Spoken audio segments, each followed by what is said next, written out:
2 Corinthiens 8, 12.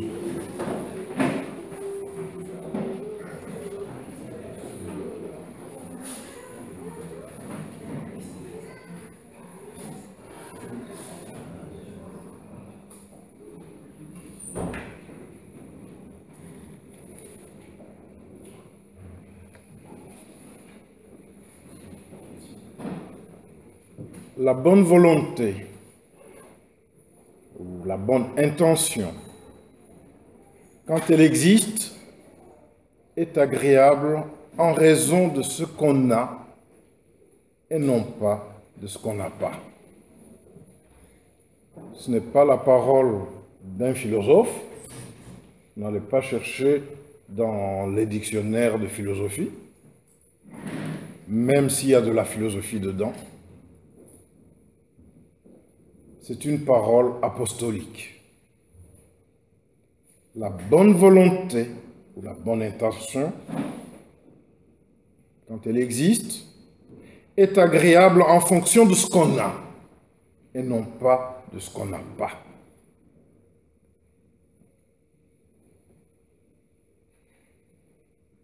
S'il n'y avait que la bonne volonté et non l'acte, la chose qu'on a en main, les salles où sont montés mes petits-enfants, là, avec leurs responsables, ne seraient pas dans l'état où elles sont. Il y a eu la bonne volonté, il y a eu la bonne intention, mais il a fallu l'acte. Il a fallu avoir quelque chose en main. Il a fallu que leur papy, leur papa, leur tantine, je les appelle comme ça, se salissent, se transpirent pour que les salles soient dans cet état-là. C'est un exemple, tout simple. On ne peut pas se dire, c'est l'intention qui compte, c'est la bonne volonté, c'est la volonté qu'on a qui compte. Elle ne sert à rien.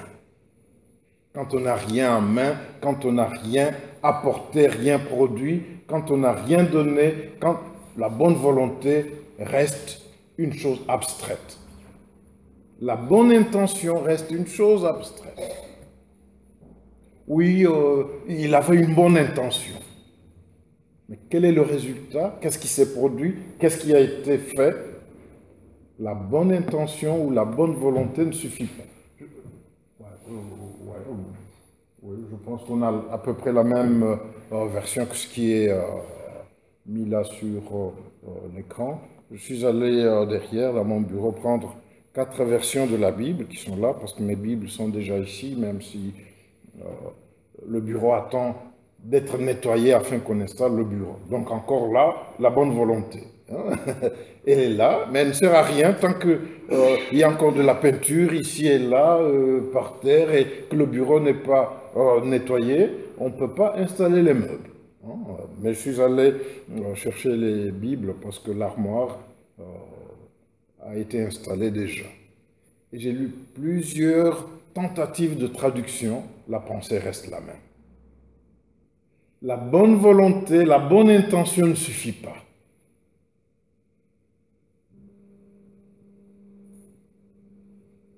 Quand on amène,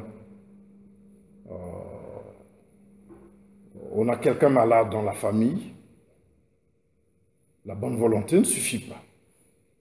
On l'amène aux urgences, à l'hôpital. Et quand on a amené un malade à l'hôpital, la bonne volonté du médecin ne suffit pas. Il faut qu'il comprenne, qu'il agisse, qu'il fasse quelque chose.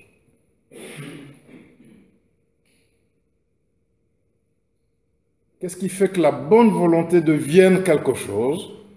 C'est l'engagement dans un travail accompli, dans l'argent dépensé, dans le temps dépensé, dans l'énergie dépensée.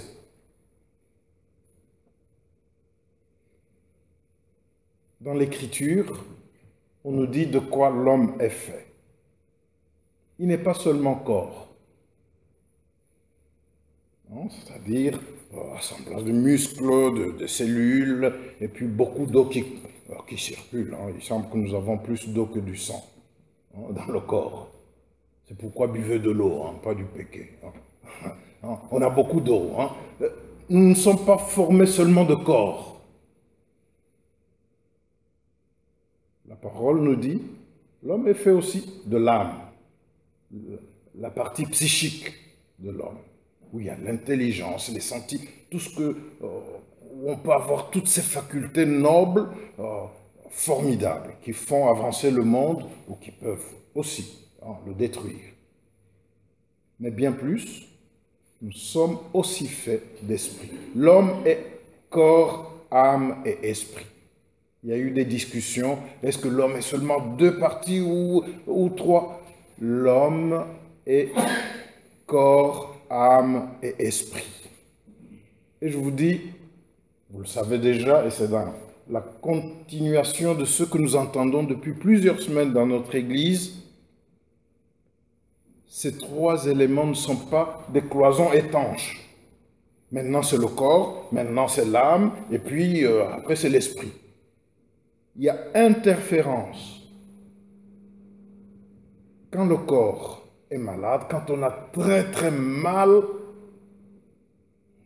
aux pieds, pour ceux qui savent ce que ça veut dire avoir une crise de goutte par exemple, si ça persiste, on peut même être découragé. L'âme est atteinte.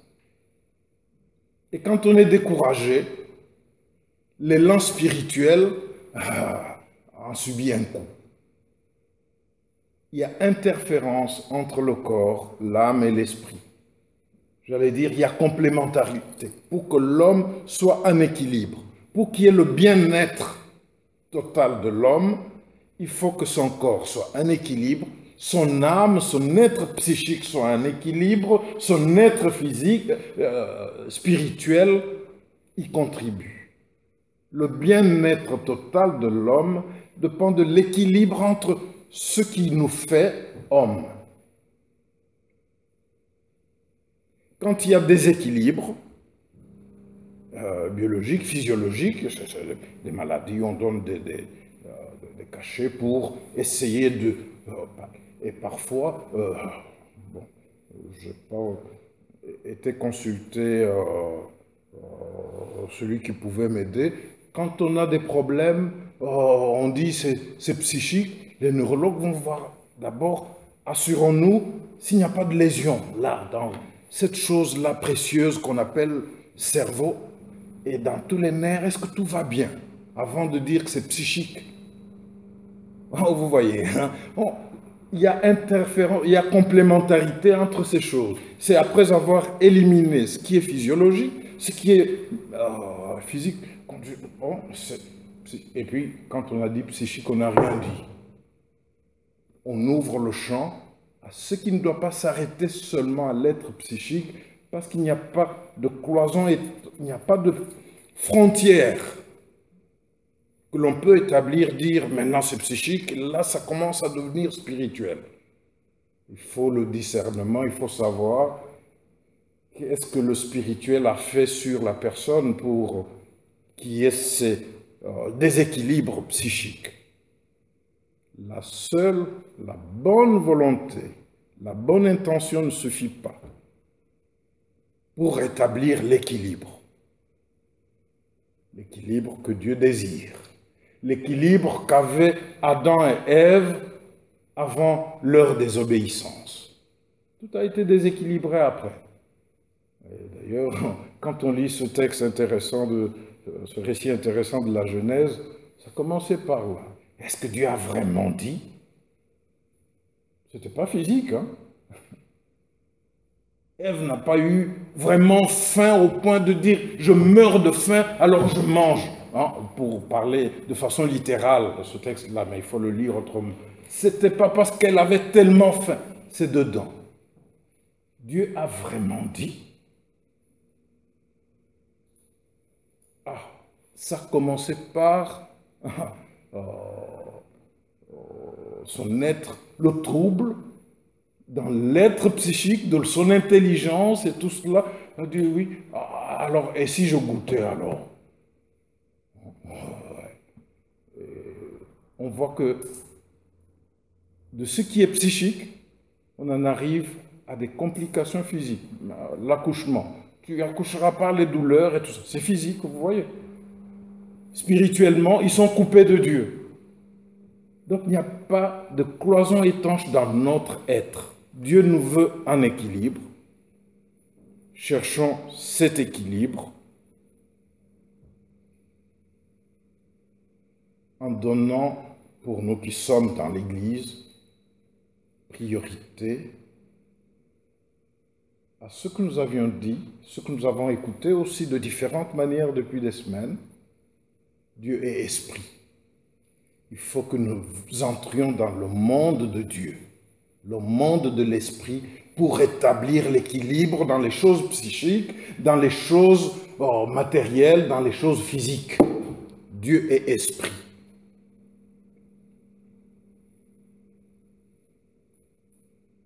J'ai deux illustrations ce matin.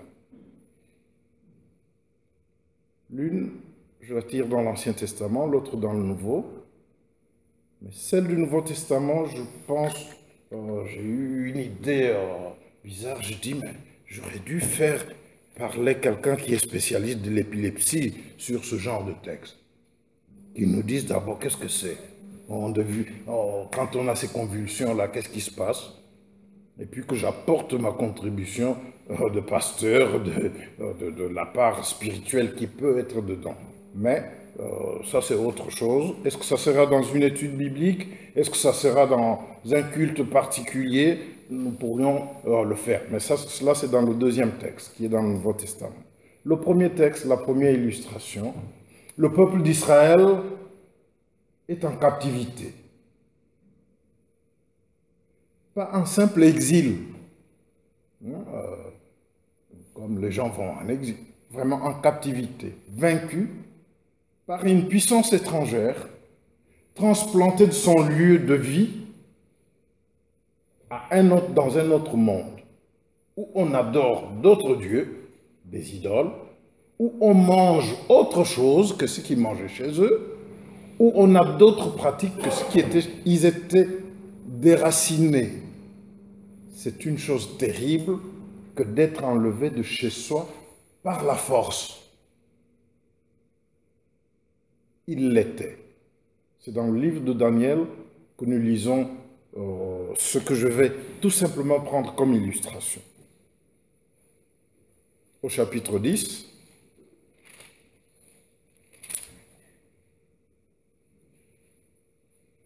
je vais laisser quelqu'un nous lire.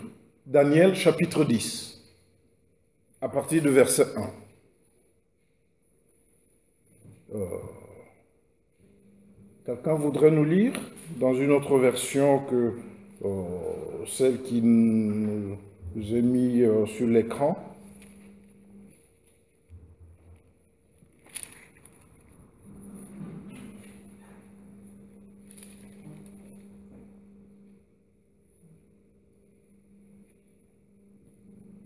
La troisième année de Cyrus, roi de Perse, une parole se révéla à Daniel, celui qu'on nommait Belshazzar. Cette parole est vraie. Il y aura un grand combat. Il saisit cette parole et comprit la vision. En ces jours-là, moi, Daniel, je fus 3 semaines dans le deuil. Je ne mangeais aucun mets délicat, et il n'entra ni viande ni vin dans ma bouche, et je ne me parfumais pas jusqu'à ce que les 3 semaines soient accomplies. Je vous arrête là, mon frère, vous allez continuer. Il est question de combat. Pas combat entre Israël et le peuple vainqueur. Ils étaient déjà vaincus. Ils étaient en captivité. Et s'il lui est révélé qu'il y aura un combat, c'est dans le monde invisible. Parce qu'ils étaient déjà vaincus, amenés en captivité. Il n'y avait pas de lutte. Il n'y avait plus d'armée d'Israël contre l'armée étrangère. Vous me suivez?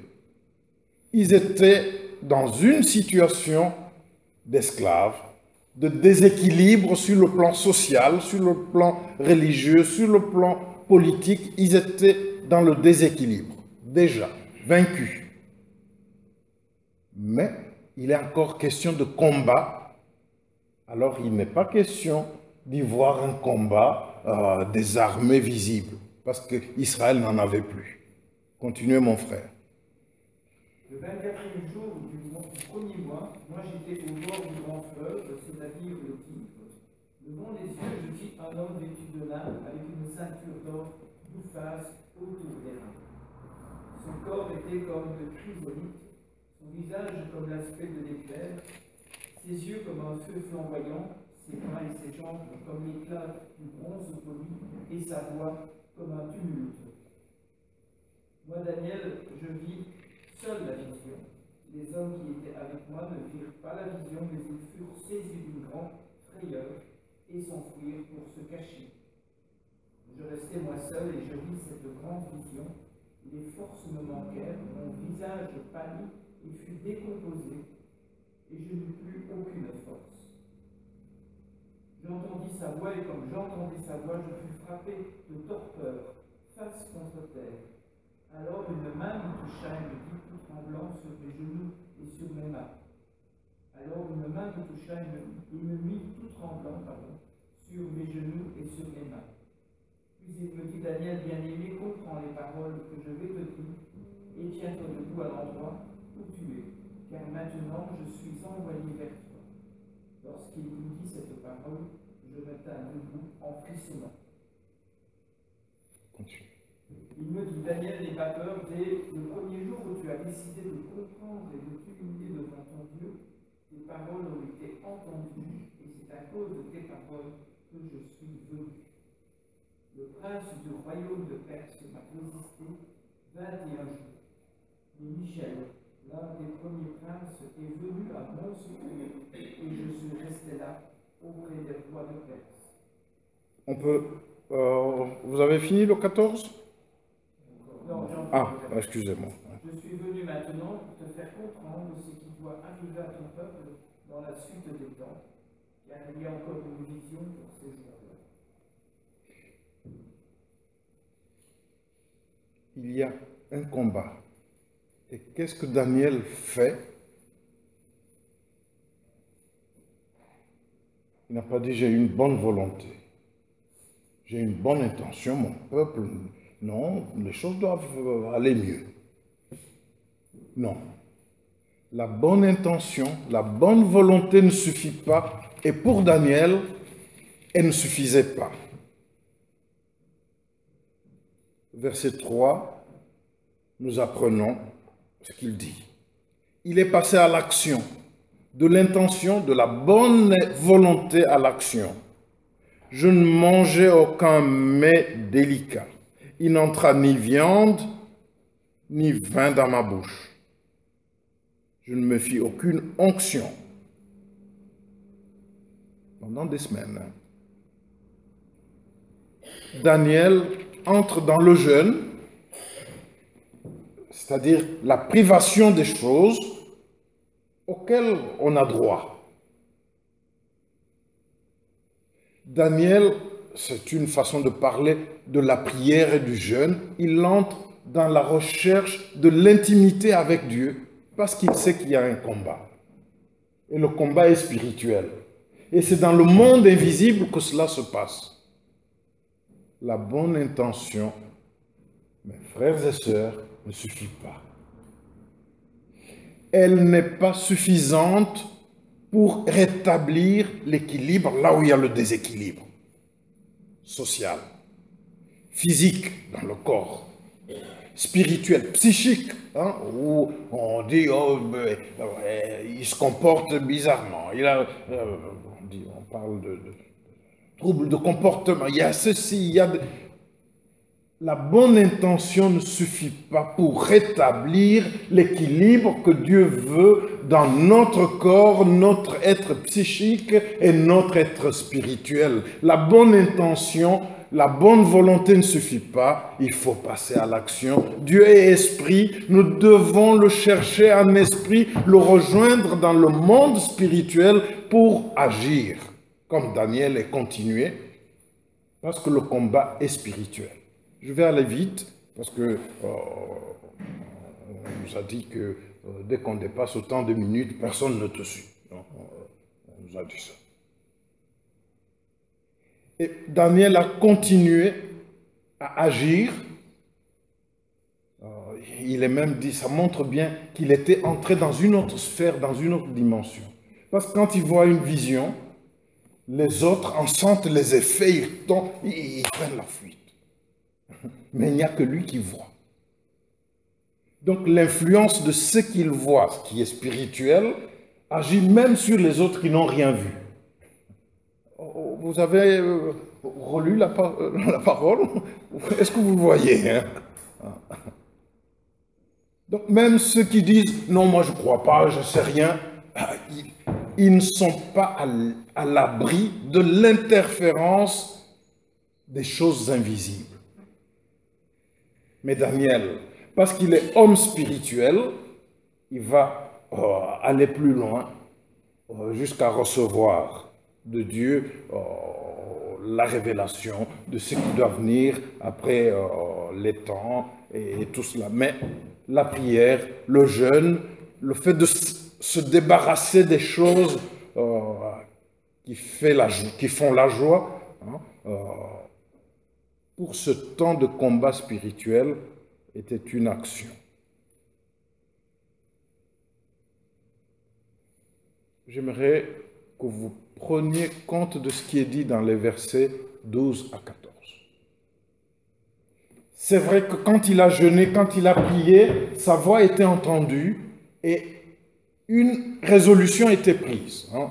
C'est une façon hébraïque ou sémitique, hein, de dire que Dieu a fait, hein, quand c'est au passif comme ça. On parle du passif divin. C'était entendu. Et Dieu age, mais on n'a pas vu les résultats. Est-ce qu'on peut avoir ces versets, si vous, à partir de 12? Il y a résistance dans le monde invisible. Alors que Dieu a entendu et alors que l'action de Dieu, que nous disons souveraine, aurait pu s'accomplir, il y a résistance dans le monde invisible. Le chef du royaume de Perse m'a résisté 21 jours. Ce n'est pas un homme qui a résisté à l'ange. Dans le monde invisible, il y a eu résistance. Donc il y a eu engagement de combat dans le monde invisible qui a duré 21 jours et dans la suite du texte, il a fallu même le secours. Ne vous étonnez pas, dans le Nouveau Testament, on nous dit qui sont les anges. Hein, vous connaissez bien ce texte. J'aime le dire dans notre Église pour que nous ne soyons pas de ceux qui courent seulement les choses matérielles derrière ce qui est visible. Hébreux 1, 14 nous dit, bon, c'est une question rhétorique. Qui sont-ils, les anges? Et la réponse, quand on lit le grec derrière, c'est oui. Hein, ne sont-ils pas les esprits envoyés par Dieu pour accomplir un service en faveur de ceux qui doivent hériter du royaume? Voilà les anges. Hein, des esprits envoyés par Dieu pour accomplir un service. Dans d'autres Bibles, on dit ministère et ça devient barbare, on ne comprend pas ministère, c'est quoi? Hein? Diaconie, elle veut dire service. Ils sont envoyés pour accomplir un service en faveur de ceux qui doivent hériter du royaume. Et ici, nous sommes dans l'Ancien Testament, on voit qu'il y a combat dans le monde invisible. L'ange Michel, l'ange Gabriel, ce qui était dans l'Ancien Testament nous est confirmé dans le Nouveau. Dans le monde invisible, Dieu envoie les esprits, les anges, pour venir au secours des hommes. Donc il y a interférence entre l'invisible et le visible. S'il y a eu plus tard le retour en Israël et la construction du temple et tout ce que vous voulez, c'est parce que Daniel ne s'est pas contenté de la bonne intention. Il a cherché Dieu.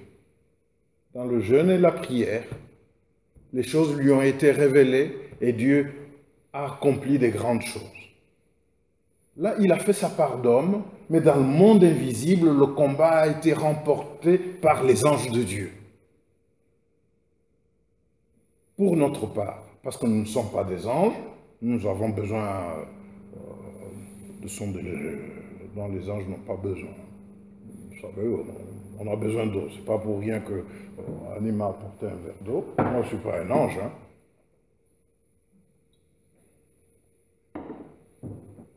Vous non plus. Parce que vous attendez le petit noir après le culte.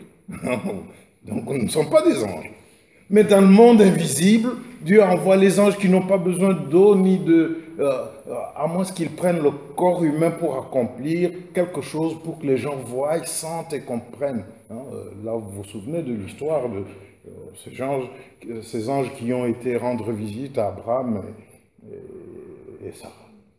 Hein, vous savez bien, ils ont mangé, et puis l'année prochaine, ta vieille là, hein, que tu appelles ta mari, eh bien, elle aura un bébé. Mais là, ils avaient pris le corps d'homme. Hein? Mais ce n'est pas toujours ainsi. Selon ce qui nous est dit dans ce texte, on dit apocalyptique, des choses, des révélations.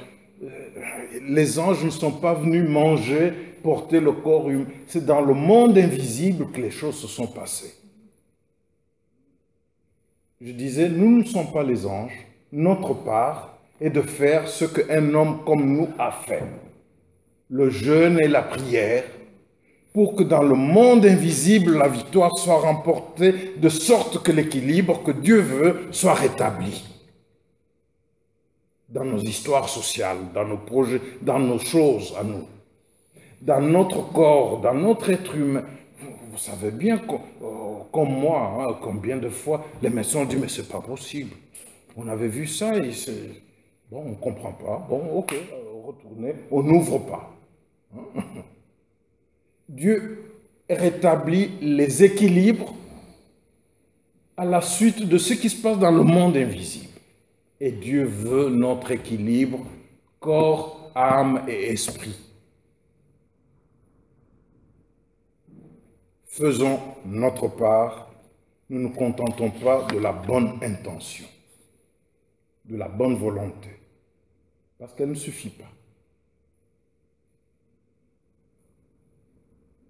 Je vais passer à l'illustration dans le Nouveau Testament, sans trop m'y attarder, parce qu'il faut que je prenne un cours sur l'épilepsie. Et puis j'en parlerai un peu plus aisément. Les bribes des choses que j'ai pu prendre ici et là ne me suffisent pas.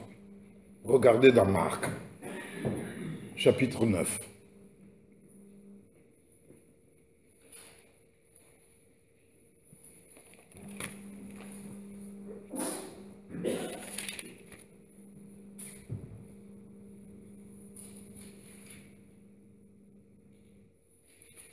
Jésus avait offert à 3 de ses disciples d'assister à quelque chose d'extraordinaire qu'on appelle la transfiguration.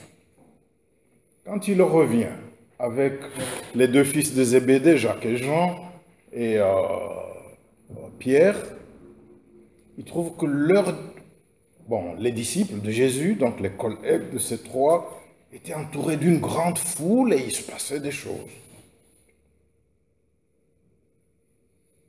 Et là, le Seigneur leur demande, 9 verset 16, sur quoi discutiez-vous entre vous? Est-ce que quelqu'un peut nous lire la suite, à partir du verset 16?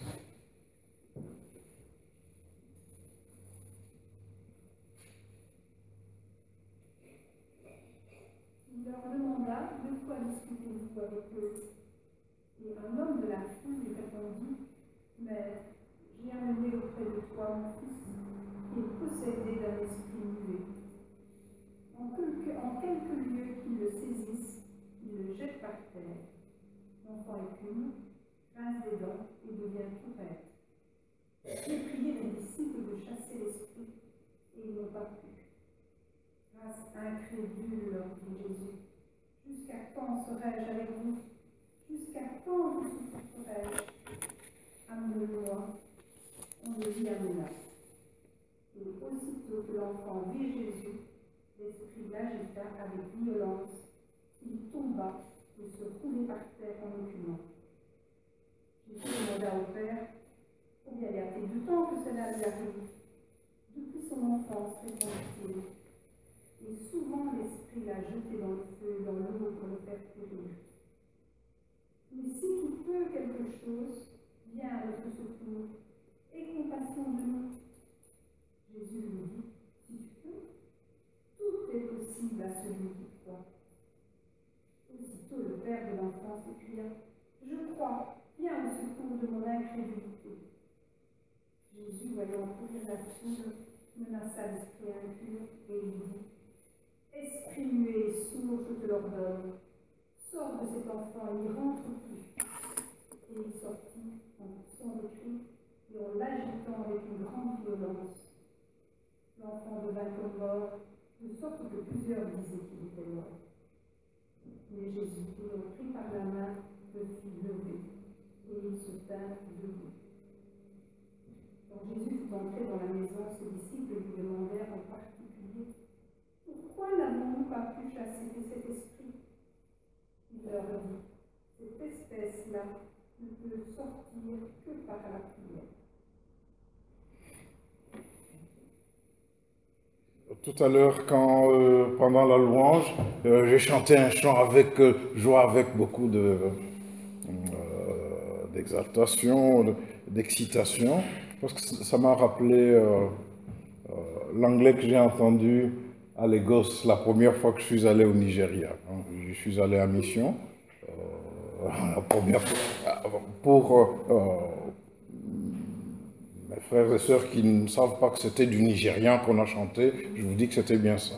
Donc, on m'avait averti, écoutez, docteur, quand vous arrivez à l'aéroport et que vous voyez quelqu'un avec une pancarte et votre nom, ne courez pas vers lui d'abord.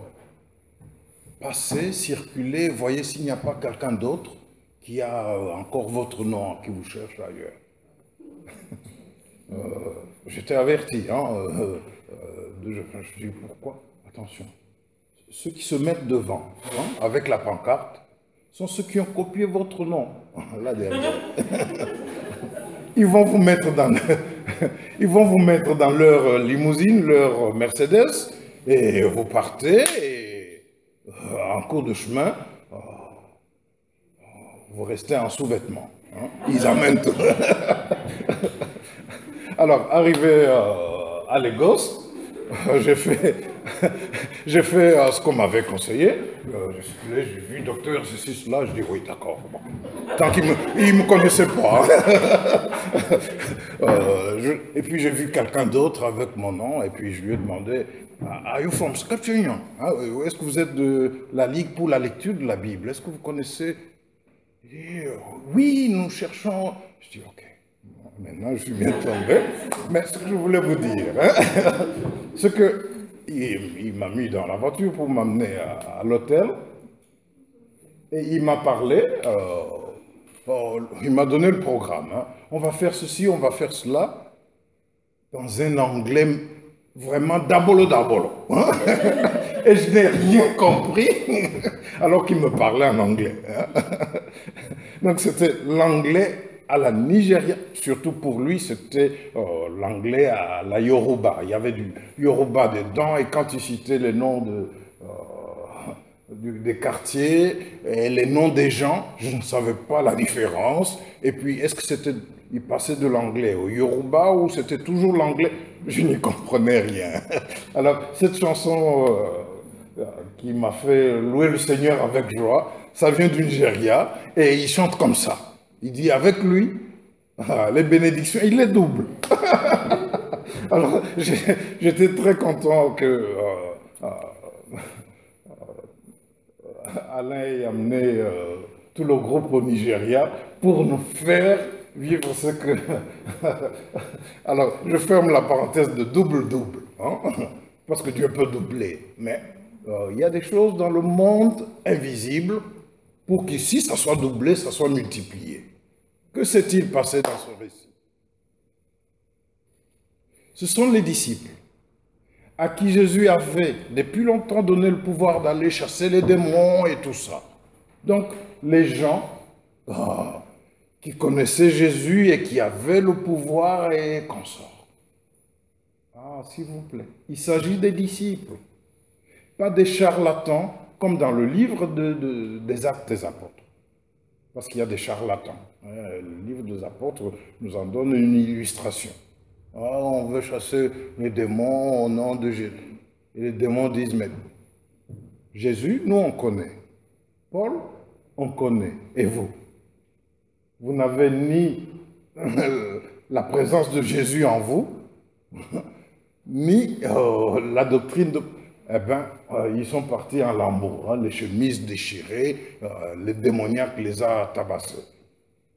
Mais ici, il s'agit des disciples et non des charlatans. Ils étaient incapables de chasser les démons, de rétablir l'équilibre dans cet enfant, psychique et spirituel. Incapables de guérir cet enfant. On dit délivrance, non, incapables. Je vais vite parce que c'est un texte qui va nous amener à une autre étude, Dieu voulant, avec la science à notre secours. Les disciples lui disent, mais toi, tu as procédé de cette façon, tu as demandé depuis quand l'enfant est dans cet état, et puis tu as même répondu d'une manière surprenante à cet homme qui a dit, si tu peux. Et tu lui as dit, tout est possible à celui qui croit. Est-ce que quelqu'un veut prendre cela pour lui? Tout est possible à celui qui croit, dit Jésus. Tout est possible à celui qui croit, dit Jésus au père de cet enfant. Quant aux disciples qui n'ont pas pu chasser le démon, le Seigneur leur dit, verset 29, on s'arrêtera là, cette espèce de démon ou d'esprit mauvais ou de maladie ou de déséquilibre, cette espèce ne peut sortir que par la prière. Il y a d'autres manuscrits qui disent bien par le jeûne et la prière.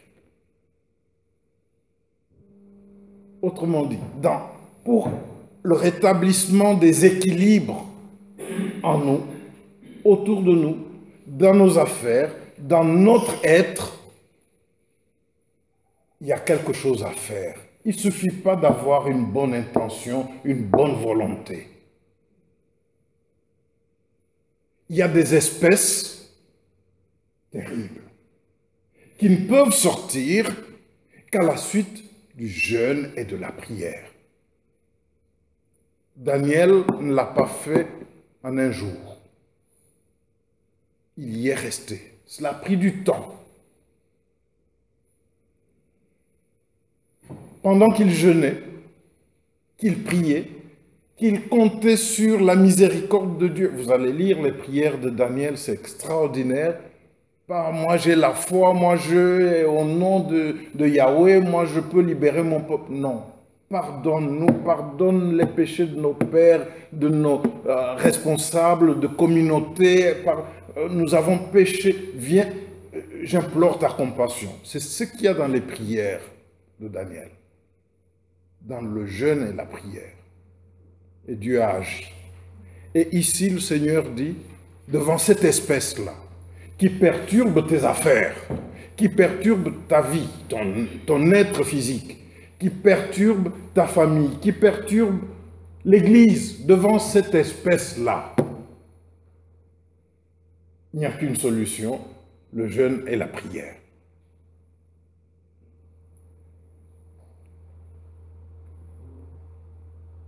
L'intention ne suffit pas. La bonne volonté ne suffit pas. Passons à l'action. Agissons avec les moyens que Dieu nous a donnés. Il ne nous a pas donné les mêmes moyens, non. Agissons avec les moyens que Dieu nous a donnés. Dans tous les domaines, il nous a donné des possibilités différentes. Agissons avec les moyens que Dieu nous a donnés, ne les gardons pas pour nous.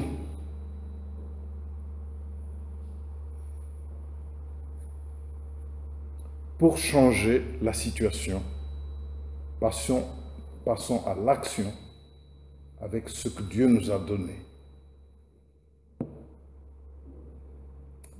Matériellement, physiquement, spirituellement. Parce que même Daniel, c'est lui seul qui a vu la vision et les autres en étaient seulement secoués.